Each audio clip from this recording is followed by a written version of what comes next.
Hi friends, అందరూ ఎలా ఉన్నారు? మీరు ఒకవేళ 6-7 లాక్ బడ్జెట్‌లో ఒక మంచి చిన్న సైజ్ ట్రాక్టర్ కోసం చూసుకున్నట్టయితే, మనకి ప్రెజెంట్ అవైలబుల్ ఉన్న ట్రాక్టర్ వచ్చేసరికి మాసీ ఫెర్గుసన్ 1035 40 రేంజ్.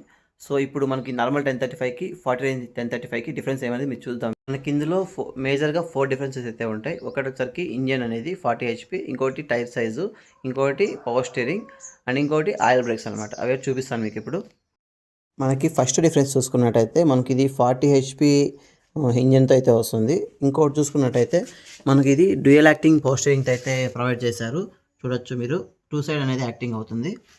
ఇంకోటొచ్చేసరికి మనకు ఇందులో ఆయిల్ బ్రేక్స్ అయితే ప్రొవైడ్ చేశారు. ఇదొక మంచి మూవ్ అని చెప్పొచ్చు.